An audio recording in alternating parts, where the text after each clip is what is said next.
수강하시는 여러분 안녕하십니까? 오늘은 성악지교 그 19번째 시간이 되겠습니다. 그 정가 4번째 시간인데요.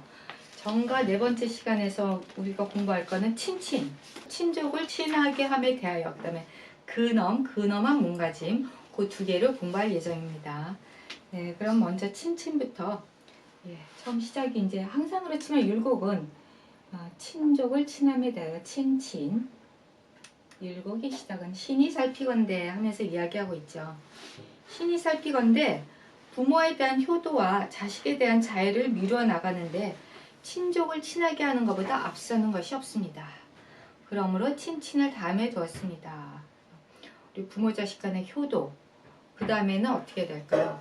우리 주변 사람들의 친친, 가까운 사람들을 친해야 돼요. 친애 하죠. 친애, 친하다 그러죠. 우리나라 말도 친하다 그러는데 어쨌든 친친. 그래서 여기 지금 또 시경 이야기가 나오는데, 시경에서 아가위 나무 꽃이여 어찌 활짝 피어나지 않는가. 지금 모든 사람들이 내 형제만한 이가 없더라. 그러니까 이 시는 이제 그 형제간의 잔치의 즐거움을 노래하는 것인데, 여기 보면은 여기 계속 이 친구들이 물론 좋죠. 친구들 물론 좋지만 친구보다는 사실은 더 가까이 될 사람이 누구예요? 우리 형제들이죠. 형제들.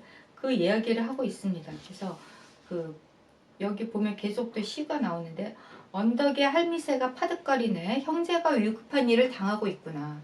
비록 좋은 친구가 있으나 길이 탄식만 하는구나. 여기서 보면은 이 할미새는 물가에 사는 새인데 날 땐 이제 지저귀고 걸을 때는 몸을 퍼득거리고, 이게 마치 위급한 일을 알리는 것 같다. 그렇게 얘기하고 있어요, 주자는. 그리고 그 가까이 해야 될 사람은 소홀히 대하고 소홀히 해야 될 사람은 또 가까이 하고, 이것은 그 본심을 이룬 것이다. 우리 그 형제하고 친구 중에 누가 더 가까워요? 형제가 더 가깝죠. 근데 왕왕 형제보다 친구를 더 좋아하는 경우도 많아요. 그러므로 이 시에는 친구가 형제보다 못한 것을 말한 것인데, 친하게 대해야 될 사람과 소홀히 해야 될 사람도 분별을 보여주면서 그로 하여금 그 근본을 따르도록 한 것이다 라고 이야기합니다. 그래서 본심이 이미 얻어지면 친한 사람들로부터 소홀한 사람에 이르기까지 질서 있게 차례가 잡혀질 것이고, 이게 우리 유학은 좀 이렇게 차등적인 질서를 가지고 있습니다. 그런 걸 뭐 차별이라고 얘기하는 사람도 있는데 꼭 그런 건 아니에요. 그래서 이게 보면은 차례가 있어요. 차례가 있어서 일단 부모 자식 간에 아주 그냥 그게 친친 첫 번째, 그 다음에 형제, 그리고 이제 조금 우리 이종, 사촌, 그리고 친구 이렇게 쭉쭉쭉 그 관계가 넓혀지는 것이죠. 그래서 형제 간의 우애가 돈독해지면 친구 사이의 의리도 돈독해질 것이니 애초에 친구에 대해서 박절하게 대하라는 것은 아니다. 그러니까 형제하고 먼저 친하게 지내고 그 다음에 친구하고도 친하게 지내고, 그래서 이 친친에 대해서 이야기를 하고 있는데, 무분별하게 베풀어서 차례가 없다면 비록 친구한테 후하게 대한다 할지라도 이는 근원이 없는 물에 이 물이 아침에 가득 찼다가 저녁 때 말라버리는 것과 같으니 어찌 보존할 수가 있겠는가.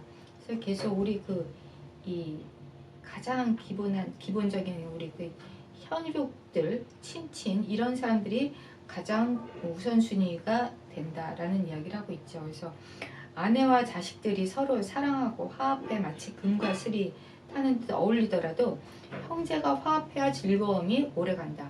그래서 우리 보면은 어릴 땐 뭐 형제들끼리 사이가 좋아도 나중에 어른이 돼서 이제 각각 결혼하면은 각 부인들이 있으면은 또 형제간의 의가 상하는 경우도 있습니다.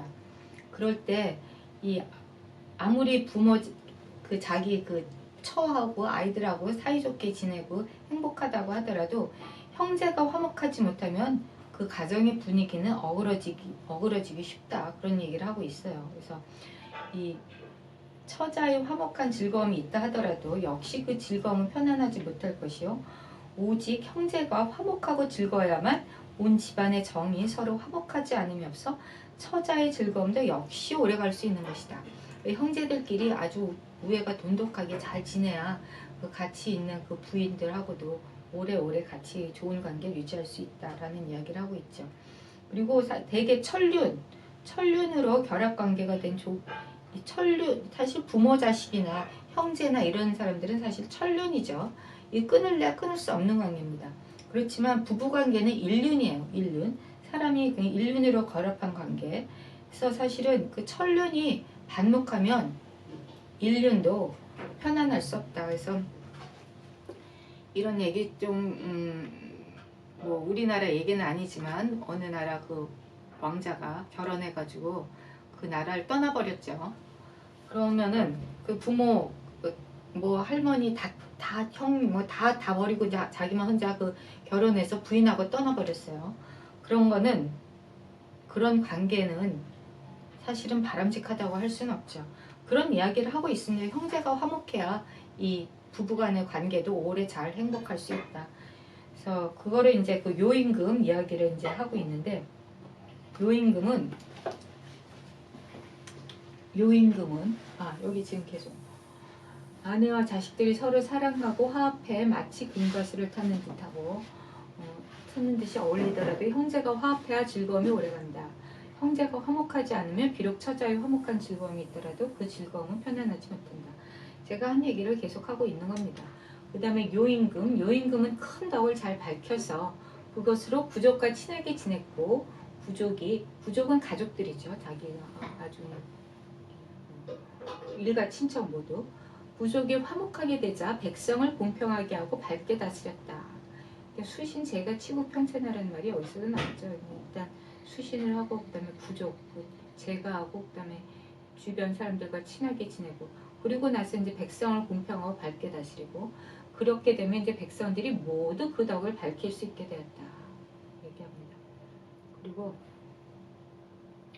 여기 보면은 또 그 부분에 대해서 이제 그 첼시가 얘기한 게 있는데 이 부족은 무엇이고 고조부터 현손에 이르는 아주 큰 친척이에요. 부족은. 그리고 가까운 친척, 먼 친척 모두 포함하는 말이죠. 이런 사람들하고 다 화목하게 지내야 된다 이런 얘기죠.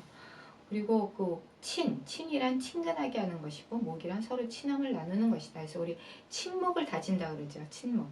서로 친근하게 서로 친함을 나누는 것. 그게 바로 친목이죠. 그리고 공족은 왕족인데 왕족에게 죄가 있으면 그 죄를 3번 용서해 준 다음에 그 다음에 형벌을 가한다. 그래서 이게 이제 또 얘기에 나오는 말인데요. 공족에게 죽을 죄가 있으면 전인에게 넘겨서 목을 매 죽인다. 너무 무서워요 좀. 경은 목을 매 죽이는 것입니다. 옛날에는 진짜 완전히 사람을 잘못하면은 목이 달아난다 그랬죠. 목이 달아나는 게 진짜 목이 달아났습니다. 목이 달아나 진짜 죽었어요. 목이 달아나서.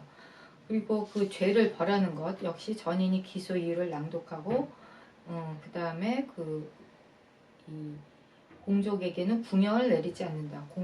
왕족들한테는 궁형 뭔지 아시나요? 옛날에 사마천이 받았던 형벌이죠.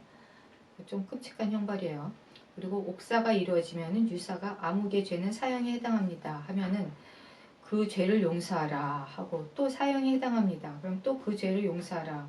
그리고 또 사형에 해당합니다. 그럼 3번째 죄를 용서하라. 라는 말이 나오면 그때 대답하지 않고 나가 전인에게 사형을 처하도록 한다. 그래서 공인 또는 그 사람을 뒤쫓아가게 하여 비록 그렇더라도 그 죄를 용서해 주라 하면 그랬을 때 이제 늦었다 하면 공에게 돌아간 일을 이제 처형한 걸 보고하죠.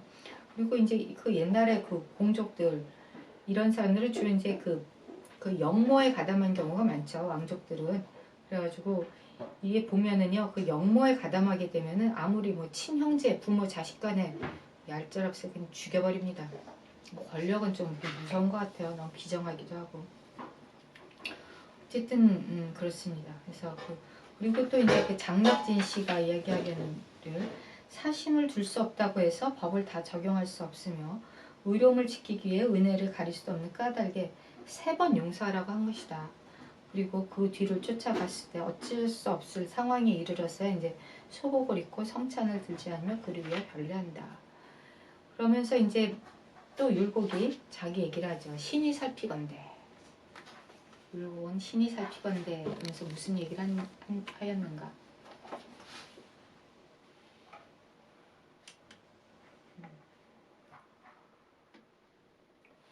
살피건데, 친족을 친애하는 것은 집안을 다스리는 데 있어서 급한 일이기는 하지만 친족을 친애하는 데에도 한 가지 방법만 있는 것은 아닙니다. 그래서 종족 가운데에는 어진 사람도 있고 또 어리석은 사람도 있어서 같을 수가 없으니 돈독하고 화목한 은혜는 마땅히 공평해야 되지만 취하고 버리는 의리는 마땅히 구별해야 됩니다. 어쩜 이렇게 구구절절 옳으신 말씀을 하시는지 모르겠어요. 그리고 후하게 기르고 부지런히 가르쳐서 그 재덕이 현저히 드러난 자는 가려서 친히 등용하고, 재덕이 없어 등용할 수 없는 자는 녹이라도 먹게 해준다면 종족도 보존할 수 있고 나라를 다스리는 일에도 문제가 없습니다. 후세에는 그 중도를 지키지 못하여 만약 편벽되게 믿어 그 책임을 맡기면 곧 왕명을 제멋대로 좌우하여도 그것을 제지하지 못하는 지경에 이르고, 또 만일 패단을 바로잡으려 한다면 역시 억제하는 데 지나치게 되며 비록 현명하고 유능한 자가 충성을 바친다고 할지라도 등용할 수가 없습니다. 이것은 모두가 다 선왕이 친애하던 의리가 아닙니다. 직책을 주는데도 절도가 있어야 되고 접견하는데도 때가 있으며, 그리고 따뜻하게 사랑을 하는 것도, 그리고 배운 사람을 시험하여 각기 그가 자기가 쌓아온 것을 정개하게 하는 것도, 유능한 자에게 권장하고 유능하지 못한 자에게 경계하고, 그리고 정과 예를 함께하고 떨쳐 일어나 서은을 행하게 될 것입니다. 그리고 후세에 이 중도를 지키지 못해서 만약에 사사로움에 치우쳐서 지나치게 후하게 되면 그 사람의 요구가 있을 때에는 무엇이든지 들어주게 되고, 죄가 있더라도 다스리지 아니하여 정사에 해를 끼치게 되며, 또 만일 대면대면하게 대하여 친절하지 아니하면 마치 길 가는 사람을 보듯이 소홀하게 됩니다. 이것은 모두 다 선왕이 친족을 친애하던 은혜가 아닙니다. 반드시 사사로운 은혜로 공적인 의리를 해치지 말고 공적인 의리로 사사로운 은혜를 끊어서도 안 됩니다. 은혜와 의리의 두 가지를 다 한 후에야 친족을 친애하는 도를 얻게 됩니다. 엎드려 바라옵건대 전하 유념하시옵소서. 너무나 이게 진짜 그 친친은 참 어렵습니다. 우리가 그 가까운 사람들은 참 어려워요. 사실 그 수신대가 치고 평천의 중에 제일 어려운 게 제가라 그래요. 제가. 왜냐면 수신은 그냥 혼자 하는 거죠. 혼자 하는 건데, 그 제가는 가장 가까운 나의 그 혈족들이죠. 같이 먹고 자고 아주 나의 일거수일투족을 다 잘 아는 사람들. 그리고 이제 그 수신 제가를 넘어서 이제 그 치국은 그래도 한 단계 건너서 나하고 이제 직접적인 그런 어떤 동거동락, 그 같이 먹고 자고 하는 건 또 아니기 때문에 조금 거리가 있어요. 그래서 거리가 있는 사람은 오히려 대하기가 쉽습니다. 그렇지만 아주 가까운 사람들은 정말 어려워요. 이건 너무 잘하니까 이거 뭐라고 할 수도 없고 안 할 수도 없고. 근데 임금이 된 자는 그런 그거를 갖다가 정말 그 공평하게 아주 잘해야 된다는 것이죠. 그런 어떤 사사로운 이 감정 가지고 이 공정함을 잃어서도 안 되고, 또 너무 엄격한 잣대를 들이대면서 혈육 간의 그런 어떤 의리와 정을 끊어서도 안 되고, 이런 걸 잘 조절하는 게 그게 참 어려운 일인데, 그게 이제 임금이 된 자는 그걸 해야 되는 것이죠. 그러니까 임금은 진짜 어려운 것 같아요. 저는 이 성악지별을 읽으면서 항상 생각하는 게, 야, 옛날 왕 노릇하기 진짜 힘들겠다. 이렇게 그냥 끊임없이, 이게 사실은 뭐 율곡만 이런 얘기 했겠어요. 그 수많은 신하들이 전부 이 사람이 이 말하고 저 사람 저 말하고 뭐 계속 구구절절 얘기하면은 임금이 참 정말 옳은 말인 줄은 알지만 얼마나 듣기가 힘들었겠어요. 참 그래서 참 겉으로 보기 좋은 게 아니다. 아무런 뭐 책임감 없는 그냥 무지랑이 백성들, 땀 파워서 사는 사람들은 적어도 이렇게 잔소리는 안 듣고 살았을 거 아니에요. 근데 뭐 다 자기가 짊어져야 될 무게가 있는 것이죠. 그 왕관을 쓰려는 자, 그 왕 무게를 견디라는 말이 있듯이 왕은 왕으로서의 그런 걸맞는 책임감이 있는 것이죠. 그러니까 신하들이 그거에 대해서 자꾸 간하는 겁니다. 이렇게 하십시오, 저렇게 하십시오, 이러면 안 됩니다, 저러면 안 됩니다. 보다 좋은 국가를 만들기 위해서 공신들이 같이 이야기하는 것이죠. 근데 그런 그 공신들 하는 얘기를, 그 현명한 사람 이야기를 잘 들으면은 나라가 잘 굴러갈 것이고, 그렇지 않고 이것도 잘하셨습니다, 저것도 잘하셨습니다, 아첨꾼들 얘기를 들으면은 뭐 제대로 안 되겠죠. 뭐 그거는 망국의 지름길이죠.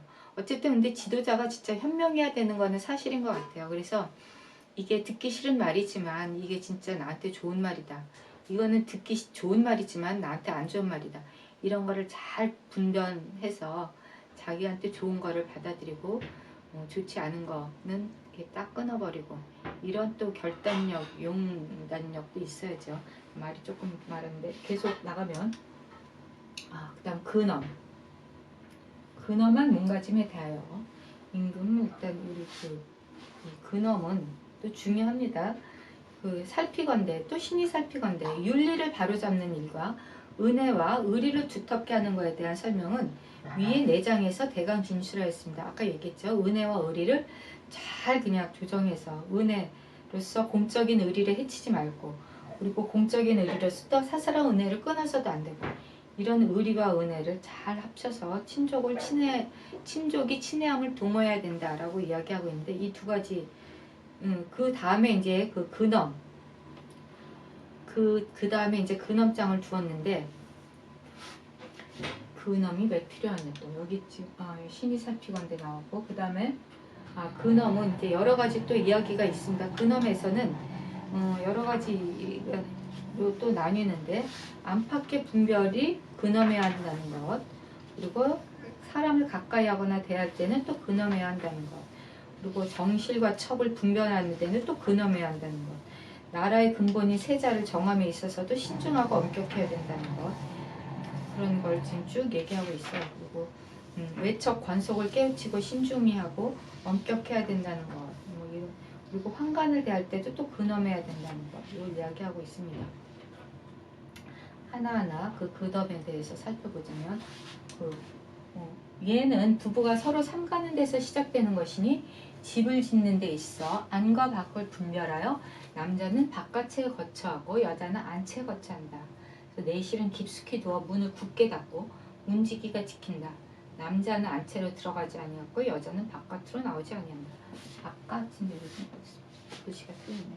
어쨌든 이게 옛날부터 남자 여자의 길이 부부 유별이라고 해서 구별돼 있었죠. 그래서 남자는 아내 일에 관여하지 않고 여자는 바깥 일에 관여하지 않고, 이게 뭐를 할 때도 다 마찬가지예요. 그래서 요즘처럼 그 남편이 부인한테 이 청소를 했네 안 했네, 설거지를 했네 안 했네, 이런 말 못합니다. 옛날 이 남자들은 부인이 뭐를 하든지 그냥 집안일은 그냥 딱 그 집에서 알아서 하는 거예요.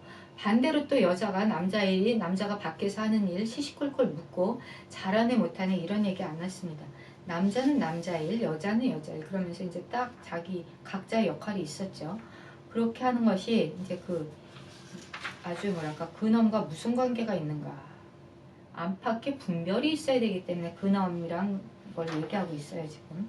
그래서 제사를 지낼 때도 그렇고 상을 당한 경우도 그렇고, 항상 여자하고 남자하고는 서로 분리되어 있는데, 심지어는 남자 여자는 우물도 같이 사용하지 않고, 목욕간도 같이 사용하지 않고, 잠자리도 같이 쓰지 않고, 옷도 서로 바꿔 입지 않고, 아내 말이 밖으로 나가지 않게 하고 바깥 말이 안으로 들어오지 않게 한다. 그래서 남자는 안에 들어갈 때 휘파람을 불거나 손가락질을 하지 아니하고, 밤길을 갈 때는 촛불을 들고 가되 촛불이 없으면 가지 않는다. 여자가 문 밖을 나갈 때는 반드시 얼굴을 싸서가리고, 밤에 갈 적에는 촛불을 들고 가되 촛불이 없으면 가지 않는다. 이게 옛날 얘기예요. 이거 사실 지금 현재 우리의 이 현대 생활에서는 꼭 어울리는 말은 아니죠. 근데 그럼에도 불구하고 옛날에 그러고 살았다고요. 우린 온고의지신이라고, 온고 옛것을 알고 새로운 것을 이렇게 새롭게 창출해야 되는데, 어쨌든 옛날 것을 알아야 또 새로운 것을 도출시킬 수 있죠. 근데 옛날에 그렇다는 것을 그냥 한번 그랬구나 라고 한번 보세요.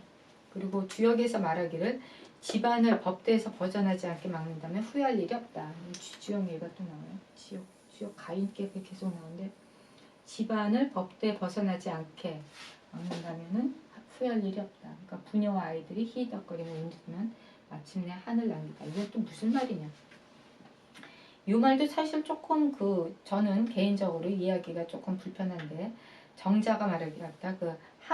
막는다는 것은 못하게 방지하고 막는 법도를 가리키는 것인데 집안을 다스리는 자가 진실로 법도로서 도리에 어긋난 것을 하지 못하게 막으면 사람들의 정은 방탕한 대로 흘러서 반드시 후회하는 데까지 이르게 된다. 그래서 어른과 어린이의 차례를 잃어버리고 남녀의 분별이 어지러워져서 은혜와 의리를 상하게 하고 윤리를 해쳐 이르지 않는 것이 없게 된다. 그래서 진실로 법도로 어긋난 것을 막아낼 수 있다면 이런 것들이 없을 것이므로 후회할 일이 없다. 그래서 그리고 또 부녀와 아이들이 지나치게 히덕거리고 웃는다면 마침내 한을 남긴다.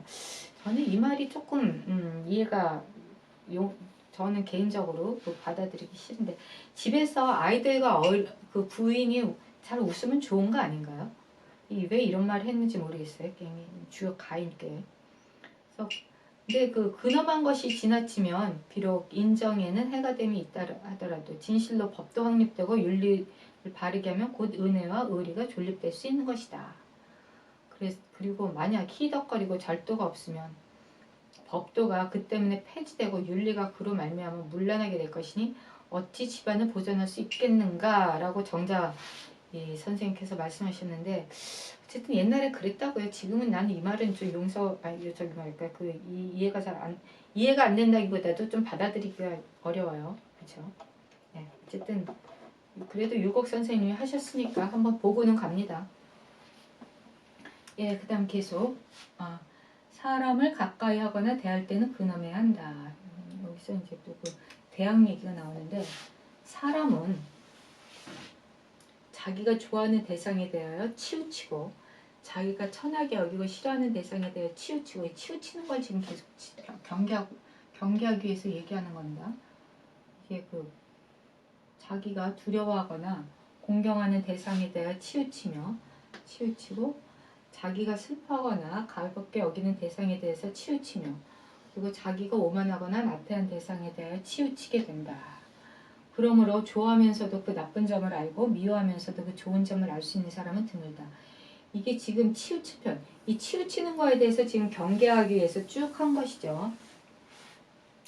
그래서 치우치다는 것은 사실은 어느 한쪽으로 치면 자기 몸을 닦을 수가 없죠.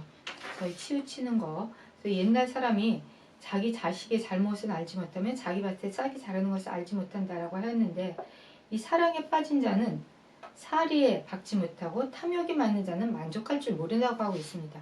그래서 이것이 곧 한쪽으로 치우친 것이 그러니까 해가 되는 것인데 이게 바로 집안이 잘 다스려지지 못하는 까닭이다 라고 이야기하고 있어요. 그리고 공자가 또 이야기하기를 여자와 소유는 다루기 어렵다. 가까이 하면 공손하지 못하고 멀리 하면 원망한다.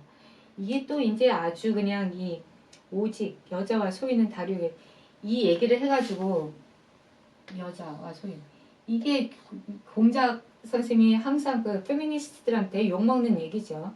왜 여자와 소유는 다루기 어렵다. 가까이 하면 공손하지 못하고 멀리 하면 원망한다. 이게 여자를 참 조금 하대한 거죠. 하대. 지금도 그렇죠. 여자들한테는 참 가혹하게 이중잣대가 작용하죠. 남자 같으면은 아무 문제가 안 될 것이 여자 같으면은 굉장히 큰 문제가 돼가지고 이제 난리를 치는 경우가 참 많아요. 그리고 남자가 밖에서 일할 때 부인은 부인은 직업이 뭐예요? 라고 묻는 경우는 요즘은 그래도 조금 있는지 모르겠지만 옛날에는 별로 없었어요. 근데 반대로 여자가 밖에서 일할 때 남편은 뭐 하세요? 라고 묻는 경우는 굉장히 많았습니다. 어쨌든 그게 남녀 간의 그런 어떤 하나의 불평등한 예인데 불평등하다고 저는 생각합니다. 어쨌든 그렇게 남녀 간의 차이를 상당히 차별로 인식하는 경우가 왕왕 있었죠. 지금은 많이 없어졌는지 모르겠습니다만 저도 없어졌길 진심으로 바랍니다. 어쨌든 근데 공작도 역시 여자와 소인은 다루기 어렵다. 그래가지고 이 여자, 소인을 같이 등치시켜서 같이 한 몸뚱어리로 보는 거죠. 여기서. 그래서 여기 소인은 이제 부리는 종이나 하인 이런 사람들인데 이런 군자가 신하와 첩을 장중하게 대하고 자유롭게 대한다면 위와 같이 두 가지 근심은 없을 것이다. 이 말도 또 재밌어요. 그렇게 여자와 소인은 다루기 힘들다라고 해놓고선 또 이 사람들을 자유롭게 대하면 된대요. 예, 어쨌든 뭐 옛날 어르신들이 하신 말씀이니까 네 알겠습니다. 그러고 넘어가는 거죠. 사람을 가까이 하거나 대할 때는 근엄해야 된다는 것을 얘기한 거. 그 다음에 정실부인과 첩을 분별하는데 또 근엄. 이 정실부인과 첩도 그래요. 요즘 정실부인 첩이 있나요? 아마 만약에 첩이 있으면 다 여자들이 이혼해 버릴 것 같은데. 옛날에는 처첩이 같이 한 집에 살았죠. 처첩이 한 집에 살아서 부인들끼리 이제 서로 그냥 그 알력이 또 심했죠. 뭐 궁궐도 마찬가지고 그 수많은 후궁들이 다 첩이죠, 첩. 그 황후하고 그 이 후궁들, 후비들 그리고 일반 사대부 가정에서도 정실 부인이 있고 또 그 첩이 있고 이런 처첩과의 관계. 그러니까 처가 없으면 첩을 남편은 첩이 모신다 뭐 이런 얘기가 있어요. 그리고 또 여기 보면 또 초록빛 시경에서 말하였다. 시경에서 말하였다. 초록빛 옷이여 초록빛 겉옷에 황색 속옷이로다. 내 마음의 근심이 언제 그치려나. 이게 시경 태풍 노기에 나오는 말인데요. 이건 또 무슨 얘기냐. 이 초록색은 그 푸른색이 그 노란색보다 많이 섞여있는 중간색이죠. 그리고 황색은 오행 가운데 아주 중앙에 있는 토. 그 황색은 아주 순수한 색이에요. 근데 이 중간색인 이 초록색으로 겉옷을 만들고 귀한색인 노란색으로 속옷을 만들고 이것은 모두 각각 제자리를 잃었다라는 뜻입니다. 그래서 장공이 초기하던 첩한테 현혹돼서 그 부인이 그 자기의 그 어떤 지위를 잃었는데 이거에 대해서 이제 보고 안타까워서 이 시를 지었다고 해요. 그래서 천한 첩이 높여져서 드러나게 되고 반면에 정실 부인이 유폐돼서 미미한 거에 대해서 근심스러운 마음을 그칠 수 없다라고 얘기하는데 솔직히 말해서 지금 처첩 얘기가 우리한테는 별로 와닿지는 않죠. 그리고 또 여기 그 옛날에는 뭐 이게 뭐 너무 당연하고 자연스러운 거였으니까 첩을 황후와 동등하게 모시거나 서자 적자를 같이 대하거나 정사를 둘러 나누어하거나 수도와 같은 대도시로 허용하는 것은 혼란의 근본이다. 그러니까 이게 처와 첩을 구분해야 되고 서자와 적자를 또 구분해야 되고 정사와 그렇지 않은 것을 또 구분하고 수도와 이 같은 하나의 그런 어떤 수도가 똑같이 또 있으면 안 된다. 그래서 어쨌든 하늘에 태양이 하나 있듯이 하늘에 임금도 하나 있어야 되고 그리고 그 임금에 걸맞는 짝인 황후도 한 명이고 그런 얘기를 쭉 하고 있습니다. 그렇기 때문에 첩과 황후는 같이 있을 수 없다라고 얘기해요. 근데 그러면서 이제 그 여기 그 한나라 문제 얘기가 나요. 한나라 문제가 총애하던 신부인 이 신부인 얘기가 이제 나오는데 이 신부인이 처음에 그 황후하고 같이 이제 그 막 더불어서 자기가 이제 그 첩이었는데도 그 위세를 그 황제의 그런 어떤 총애를 믿고 위세를 부렸는데 그러면 안 된다라는 얘기를 하고 있는 것입니다. 그리고 그 다음에 한나라 문제의 신부인 얘기. 그리고 또 이제 그 다음 세자를 경험에 있어서는 신중하고 엄격해야 되고 중요한 건 이 또 세자 얘기가 나와요. 나라의 근본인 세자를 경험에 있어서 신중하고 엄격해야 된다. 그래서 여기 보면 환공 6년 9월 정묘일에 아들 동을 낳았다. 그래서 이제 이 동이 태어난 거에 대해서 이제 이야기를 하고 있는데 경문에서 동이 태어났다는 것을 기록하는 것은 나라의 근본을 바로잡기 위함이요. 후세의 세자가 적자의 지위와 권한에 필적함으로써 정실소생의 자리를 빼앗는 것을 막기 위한 것이었다. 그래서 후세에 전하는 교훈의 뜻이 크다. 이것은 세자에 대하여 말한 것인데 세자라는 말을 쓰지 않은 것은 무엇인가? 천하에 나면서부터 귀한 사람은 없는 것이니 천자에게 맹세한 후에야 세자가 될 수 있다. 세자는 사실 세자 책봉을 해야 세자가 되죠. 애기는 그냥 다 황실 아기들은 그냥 다 왕자로 태어나는데 그 중에 그 많은 수많은 왕자 중에 누가 세자가 될 것이냐, 누가 태자가 될 것이냐. 그래서 그 다음 황위를 잇는 그 보위를 자리 다툼을 하게 되는 것이죠. 네, 그거에 대해서 이제 쭉 이야기를 하고 있어요. 그리고 그러다 보면 이제 많은 문제가 생기죠. 많은 문제가 생겨요. 자기 수많은 후궁들도 그렇고 황후도 그렇고 이제 자기 소생의 아들을 이제 황제로 다음 황제로 등극시키기 위해서 수많은 암투들이 벌어지는데 그런 이야기들을 지금 쭉 하고 있습니다. 그래서 이게 한나라 문제 얘기, 그다음에 또 제나라 경공 얘기, 쭉 얘기를 하고 있는데 문제하고 이제 경공하고 딱 비교를 하는데 문제는 연장자를 태자를 세웠기 때문에 이제 한나라가 흥했고 경공은 태자를 미리 세우지도 않은 데다가 작은 아들을 태자를 세웠기 때문에 제나라가 어지러졌다. 그래서 이거는 이제 좀 경계해야 될 만한 일이다 라고 이야기를 하고 있습니다. 그리고 그 다음에 또 나가기를 요거 제가 황공 6년 정묘일에 동이 태어났다. 그거에 대해서 이제 호씨도 얘기하고 정씨도 진씨도 얘기했는데 제가 이 호씨 진씨 얘기는 안 뺐는데 어쨌든 뭐 이게 중요한 거는 세자를 정함에 있어서 아주 그냥 잘해야 된다 그런 얘기예요. 아까 얘기했죠. 한나라 문제, 제나라 경공 문제 같은 경우도 그렇고 경공 같은 경우도 후계 다툼, 후계자를 어떻게 잘 세우느냐 이게 어려운 일이죠. 어려운 일입니다. 그리고 5번째 이제 외척과 권속을 깨우치는데 신중하고 엄격해야 된다. 여기 또 중요한 게 이렇게 외척들이 득세를 하죠. 그리고 이제 이 왕도 황제가 있으면 그 같은 황자들이 많죠. 왕자들 그 사람들도 뭐 예왕, 연왕, 문왕 뭐 해가지고 왕 뭐 하나씩 왕 수강 뭐 해가지고 연왕 이 왕자리 하나씩들 안고 앉아서 이 정사에 어쩌고 저쩌고 이제 한 수 두고 그러는 경우도 왕왕 있었습니다. 이제 그런 것들을 이게 잘 쳐내야 된다고. 권력은 황제한테 집중해야 되기 때문에 외척이나 아니면 또 다른 친인척한테 돌아가면은 안 된다라고 이야기를 하고 있죠. 그래서 나라가 잘 다스려지거나 어스러워지는 것은 오로지 여러 관리에 달려있다. 벼슬은 사사롭게 친한 자에게 주어서는 안 되고 오직 능력 있는 자를 등용해야 되며 자귀는 악덕한 자에게 주어서는 안 되고 오직 어진 자에게 주어야 된다. 그래서 이제 그러면서 얘기를 하고 있는데요.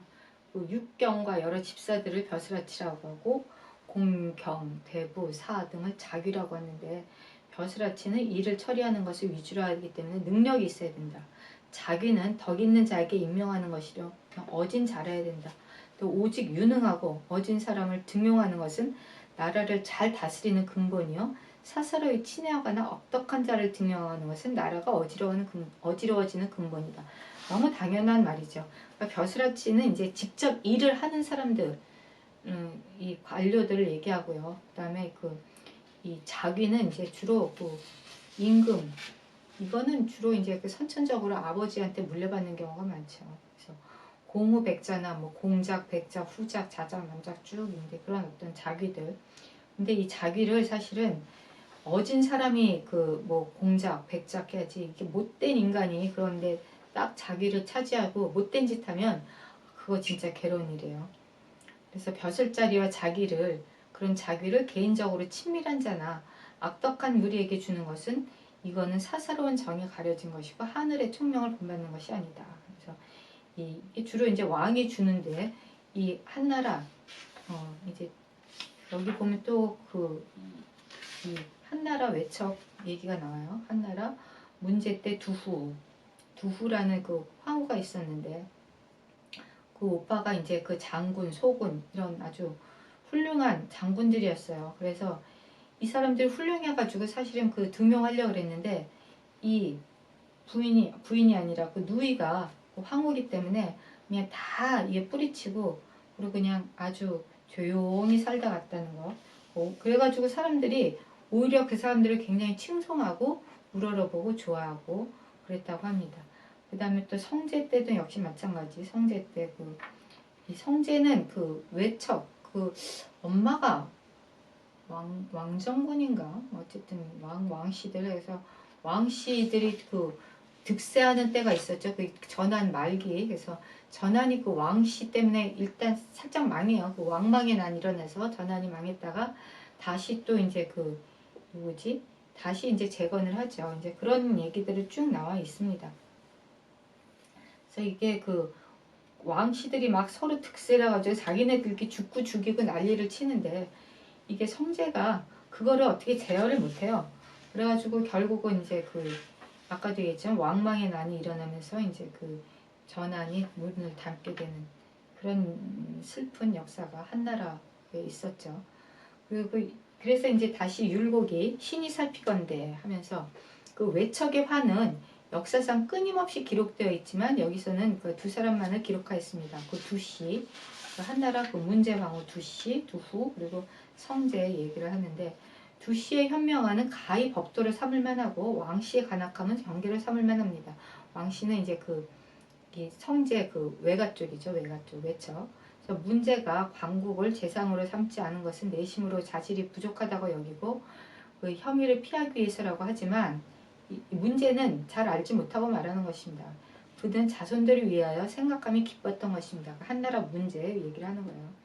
그리고 이 평소에 그 자손들한테 이렇게 남겨준 계책 같은 게 이 왕은 있어야 된다 이런 얘기를 하고 있습니다. 그래서 외척이 정사를 어지럽게 하는 것은 임금이 능히 현명한 사람을 좋아하지 않은 데서 오는 것입니다. 특히 이제 그 한나라 성제 때 왕씨들이 이렇게 득세할 때 그래서 현명한 사람을 좋아하지 못하기 때문에 충성스러움과 간사함, 선악을 분별하지 못하고 관계가 뜸한 신하들은 모두 믿지 못할 사람을 돌려보며 다만 외척이나 일족만을 친하다고 믿기 때문에 이런 문제가 생긴다는 것이죠. 네, 그렇게 되면 되나요? 안 되나요? 당연히 안 되겠죠. 그래서 이게 이제 그 오직 그 분자라야 이런 임금의 그런 어떤 잘못을 잘 지적하고 또 그 임금이 제대로 갈 수 있도록 도와줄 수 있고 뭐 이런 얘기를 계속 하고 있습니다. 그래서 외척으로 권력을 이렇게 탐내고 세도를 부려서 붙일 줄 모르는 것들 이런 것들이 이제 나라를 위태롭게 하고 집안을 패망하게 하는 것 이것들은 이제 빨리 스스로 잘못을 뉘우치고 고쳐야 됩니다. 이런 얘기를 하고 있죠. 그리고 또 나오는데요. 한나라 문제 때 두고 한나라 성제 그리고 환관을 대한 환관 얘기가 또 나옵니다. 환관 우리나라는 사실 환관 때문에 나라가 망한 적은 없어요. 고려 때도 그렇고 뭐 조선 시대도 그렇고 환관은 계속 있었지만 그렇지만 중국은 환관 때문에 나라가 몇 번 망했어요. 몇 번 망했거든요. 이 환관이 굉장히 중요합니다.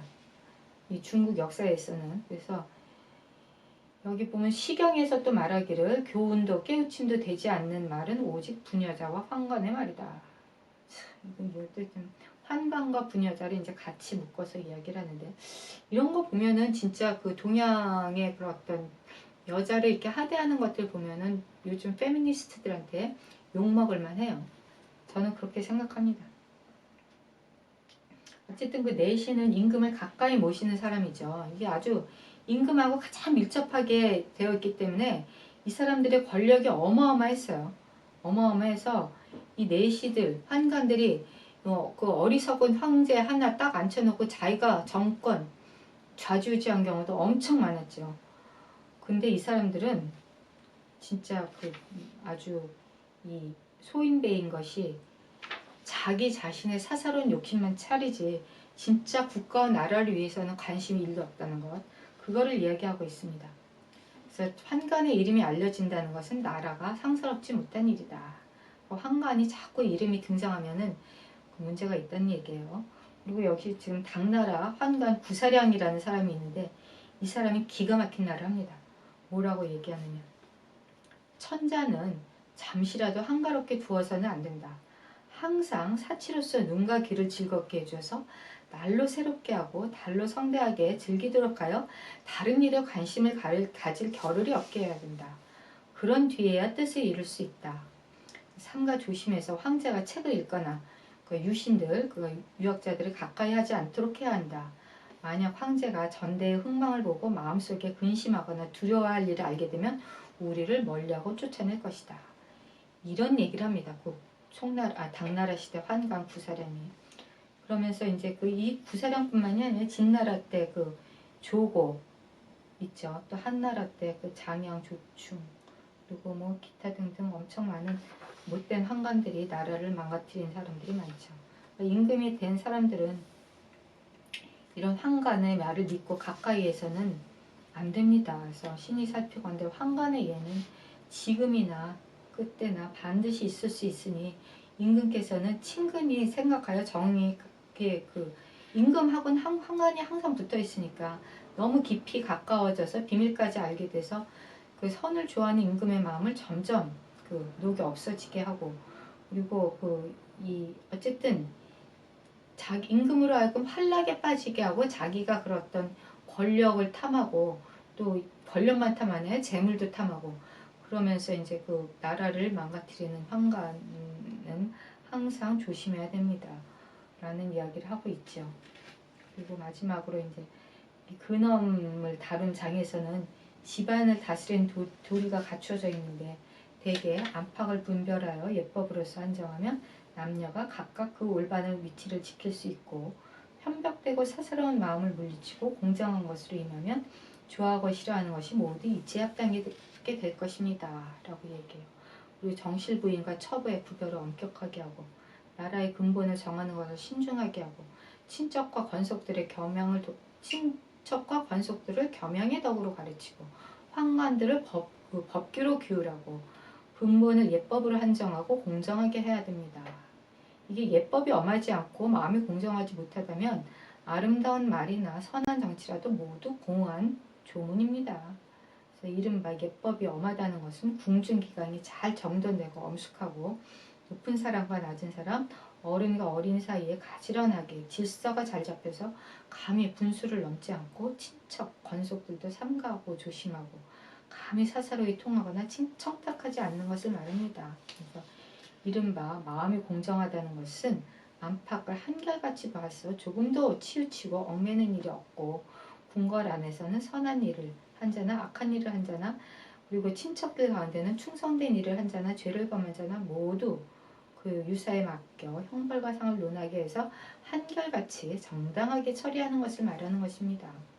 대개 이와 같이 하면 이제 윤리가 바르게 되고 은혜와 의리가 돈독하게 되면 곧 이것을 미루어 나라를 다스리고 천하를 다스리는 데 적용되어 어느 경우라도 마땅함을 얻지 못할 것이 없습니다.